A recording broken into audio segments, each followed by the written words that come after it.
प्रशांत किशोर जी की कोई विश्वसनीयता है क्या? कभी बंगाल में जाके ममता जी का प्रचार करते हैं, उत्तर प्रदेश में जाके कांग्रेस का प्रचार करते हैं, पंजाब में जाके कांग्रेस का प्रचार करते हैं, आंध्र प्रदेश में जाके वाईएसआर का प्रचार करते हैं। तो खुद विश्वसनीय है क्या? अब आजकल हमको लगता है बेरोजगार हैं वो, या भारतीय जनता पार्टी से हो सकता है कुछ उनका हुआ होगा साठगांठ।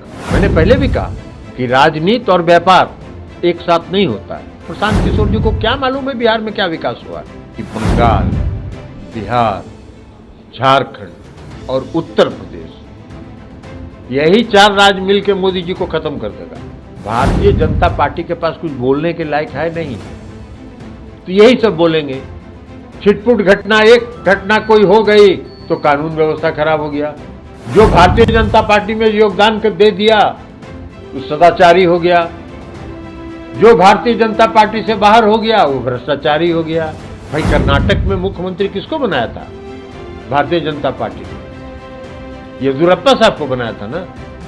तो येदियुरप्पा साहब भारतीय जनता पार्टी के वॉशिंग मशीन में घुस के साफ हो गए। अरे श्वेत पत्र जारी करिए ना, कितना उन पर मुकदमा था, कौन कौन मुकदमा था। तो भ्रष्टाचारी और सदाचारी का परिभाषा जो अपने ढंग से भारतीय जनता पार्टी पेश कर रही है, उसका बात है। प्रशांत किशोर जी की कोई विश्वसनीयता है क्या? वो खुद विश्वसनीय है क्या? कभी बंगाल में जाके ममता जी का प्रचार करते हैं, उत्तर प्रदेश में जाके कांग्रेस का प्रचार करते हैं, पंजाब में जाके कांग्रेस का प्रचार करते हैं, आंध्र प्रदेश में जाके वाईएसआर का प्रचार करते हैं।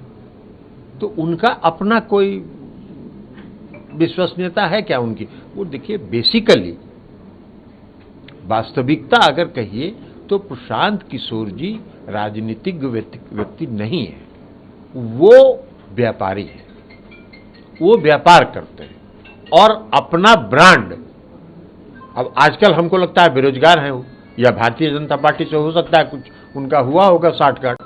लगता तो है कि कुछ भारतीय जनता पार्टी से कुछ गुपचुप उनका हुआ है। तो वो ब्रांडिंग अपनी नहीं करेंगे अगर, तो उनका प्रोडक्ट कौन खरीदेगा? तो जो व्यापारी है, मैंने पहले भी कहा कि राजनीति और व्यापार एक साथ नहीं होता है। या तो राजनीति करिए या व्यापार करिए। तो वो चाहते हैं कि व्यापार, अपने व्यापार को बढ़ाने के लिए राजनीतिक ब्रांडिंग करें। तो राजनीतिक ब्रांडिंग उनके प्रशांत किशोर जी को क्या मालूम है बिहार में क्या विकास हुआ है। शिक्षा के क्षेत्र में आज बिहार में लड़के और लड़कियों की संख्या बराबर हो गई है मैट्रिक में। आज बिहार का प्रजनन दर 4.3 से घटकर 2.9 हो गया है। नेशनल राष्ट्रीय औसत 2 है, 2% का राष्ट्रीय औसत है। मुख्यमंत्री जी लड़कियों को शिक्षित करने पर जोर दे रहे हैं। साइकिल योजना उन्होंने चलाई प्रोत्साहित करने के लिए, लड़कियों को स्कूल जाने के लिए। मुख्यमंत्री जी ने पोशाक योजना चलाई लड़कियों को प्रोत्साहित करने के लिए, और आज उसका परिणाम है कि मिल रहा है। ये तो डाटा को बताता है कि प्रजनन दर घटाना है तो लड़कियों को शिक्षित करना पड़ेगा, और उस पर मुख्यमंत्री जी ध्यान दे रहे हैं। बिहार में सड़क, कौन ऐसा इलाका है, प्रशांत किशोर जी घूमते होंगे ना, बिहार में घूमे हुए कहीं नहीं है। वो पटना में आते हैं, यहाँ ब्रांडिंग करते हैं, अपना ऑफिस में एसी कमरा में बैठ के, यहीं से फिर दिल्ली चले जाते हैं, कभी बंगलोर चले जाते हैं। उनका जहाँ जहाँ अपना बिजनेस रहता है वहाँ वो जाके देखते रहते हैं। बिहार को देखा कहाँ? बिहार का कोई ऐसा इलाका है? कल मैं आया मधुबनी से, और फुलपरास से हम 6:30 में चले और 10 बजे पटना पहुंच गए। 3.5 घंटा में फुलपरास से पटना आ गए। यही था बिहार। तो बिहार में जो विकास हुआ है, हर क्षेत्र में काम हुआ है। भारत सरकार, बड़ा उनका ब्रांडिंग है। भारत सरकार ने बिहार में जो हर घर बिजली की योजना, 7 निश्चय की जो योजना चलाई, 2015 में चलाई, और 2015 में जो उन्होंने योजना, वो भी कहेंगे कि हम ही कराए। तो यही ब्रांडिंग है ना। तो जो उन्होंने हर घर बिजली पहुंचाने का काम 2015 में माननीय मुख्यमंत्री नीतीश कुमार जी ने किया, उसमें महागठबंधन की सरकार थी। 2017 में उसको भारत सरकार ने अडॉप्ट कर लिया। तो बिहार का मॉडल है ना ये। हर गांव के गली और नली का पक्कीकरण, यह बिहार का मॉडल है ना। हर घर नल का जल, यह बिहार का मॉडल है। माननीय नीतीश जी का मॉडल था ना 2015 में, जिसको 2019 में मोदी जी ने देश भर में लागू कर दिया। महिलाओं को सशक्त करने के लिए मुख्यमंत्री नीतीश कुमार जी ने महिलाओं को सबसे पहले दिया 50% पंचायती राज व्यवस्था में और नगर निकाय में आरक्षण। उसके बाद पुलिस की नौकरी में उन्होंने 35% का आरक्षण दिया। बिहार के अलावा कोई देश में कोई ऐसा राज्य है जहां इतनी बड़ी संख्या में महिलाएं आपको नजर आएंगी पुलिस फोर्स में? बता दीजिए हमको जरा। उसके बाद हर सरकारी सेवा में, चाहे वो क्लास 1 हो, क्लास 2 हो, हर सरकारी सेवा में 35% का आरक्षण उन्होंने दिया महिलाओं को।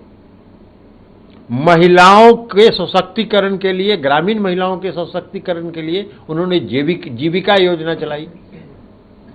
10 लाख से ज्यादा आज जीविका समूह है पूरे बिहार में। 1 करोड़ से ज्यादा महिलाएं उससे जुड़ी हुई हैं।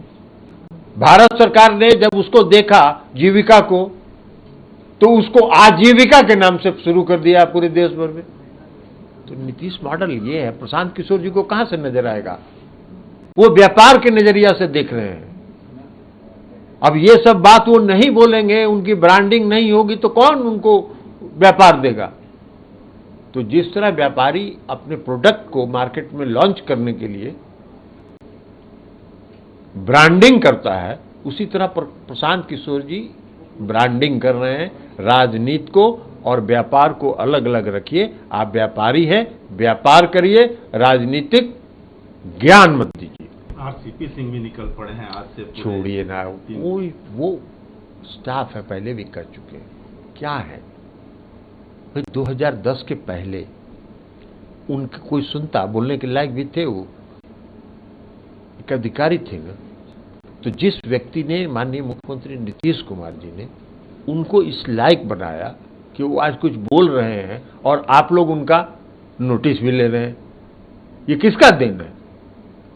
आप लोग जो उनका नोटिस ले रहे हैं, आज जो उनका बाइट लेने के लिए खड़ा हो जाते हैं, किसका देन है ये? राजनीतिक कार्यकर्ता कभी रहे क्या? वो राजनीतिक कार्यकर्ता की ट्रेनिंग होती है। राजनीतिक कार्यकर्ता सीखता है। वो कहते हैं कि हम बहुत भारी संगठन करता है। कब संगठन का काम किए हो? संगठन का काम तो यही किए कि राज्यसभा के एमपी बन गए और जब मौका मिला तो जाके आप बिना मुख्यमंत्री से पूछे केंद्र में मंत्री बन गए। यही राजनीतिक कार्यकर्ता, ये राजनीतिक कार्यकर्ता का काम है।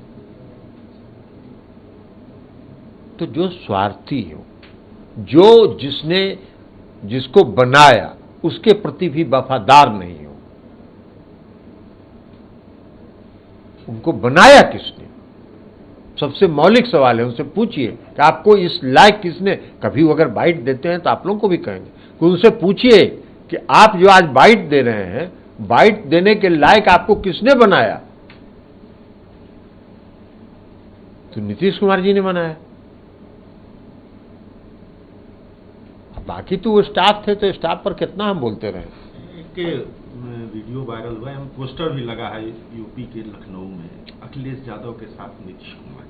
देखिए, ये कोई इसको किसी दूसरे एंगल से देखने की जरूरत नहीं है।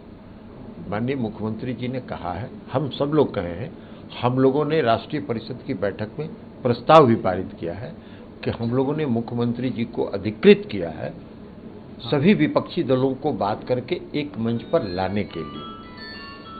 इसी संदर्भ में वो दिल्ली गए थे। दिल्ली में उनकी अखिलेश जी से भी मुलाकात हुई। माननीय मुलायम सिंह जी बीमार थे, उनको भी मेदांता अस्पताल वो देखने गए थे। अब अगर और सबको, सभी दल, जिन दलों से भी मुख्यमंत्री जी ने बात किया, उनका रुख सकारात्मक है। तो अगर पोस्टर लगाए हैं तो इसमें कौन खास बात है? नीतीश कुमार जी तो चाह ही रहे हैं कि सब मिलकर लड़े। तो नीतीश कुमार जी और अखिलेश जी का एक पोस्टर में है, कल तो आपको मिलेगा जिसमें सभी नेताओं का पोस्टर होगा एक साथ। तब फिर सवाल पूछिएगा कि सभी नेताओं का पोस्टर एक साथ क्यों है? अरे लेकिन ममता दीदी ने नाम तो नहीं लिया कांग्रेस का, लेकिन और सब पार्टियों का नाम लिया और कहा कि यहां से उनको। देखिए, ममता दीदी के भी बात को दूसरे संदर्भ में मत देखिए। ममता दीदी ने ये कहा है, हमने भी देखा है, ममता दीदी ने ये कहा है कि बंगाल, बिहार, झारखंड और उत्तर प्रदेश, यही 4 राज्य मिलकर मोदी जी को खत्म कर देगा। तो ये सही उन्होंने कहा। भारतीय जनता पार्टी के लोग जितना ढोल बजा रहे हैं, क्या है संख्या? 31 की संख्या है, 303 है और 272 चाहिए।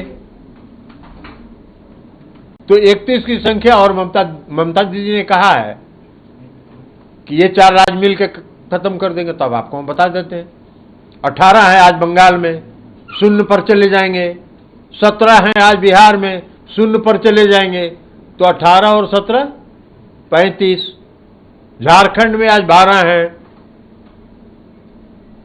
उत्तर प्रदेश में 65 है। तो वहां से नीचे ही न जाएंगे? तो नीचे ही जाएंगे, झारखंड में भी जाएंगे, वहां भी जाएंगे। तो 35 से ही दोनों हो गया, और बाकी उत्तर प्रदेश और झारखंड ऐड कर देगा तो खत्म है। वो उनका खेल खत्म है 2024 का। लेकिन एक चीज आ रहा है कि यहाँ की सरकार रिमोट कंट्रोल से चल रही है, लालू जी रिमोट कर रहे हैं। दिल्ली जा रहे हैं तो लालू जी अरे कुछ नहीं मिलता है भारतीय जनता पार्टी को बोलने के लिए, तो यही ना बोलेगा। भारतीय जनता पार्टी के पास कुछ बोलने के लायक है नहीं, तो यही सब बोलेंगे। छिटपुट घटना, एक घटना कोई हो गई तो कानून व्यवस्था खराब हो गया। जो भारतीय जनता पार्टी में योगदान कर दे दिया वो सदाचारी हो गया, जो भारतीय जनता पार्टी से बाहर हो गया वो भ्रष्टाचारी हो गया। भाई, कर्नाटक में मुख्यमंत्री किसको बनाया था? भारतीय जनता पार्टी ने येदियुरप्पा साहब को बनाया था ना। तो येदियुरप्पा साहब भारतीय जनता पार्टी के वॉशिंग मशीन में घुस के साफ हो गए। अरे श्वेत पत्र जारी करिए ना, कितना उन पर मुकदमा था, कौन कौन मुकदमा था। तो भ्रष्टाचारी और सदाचारी का परिभाषा जो अपने ढंग से भारतीय जनता पार्टी पेश कर रही है, उसका अलग बात है।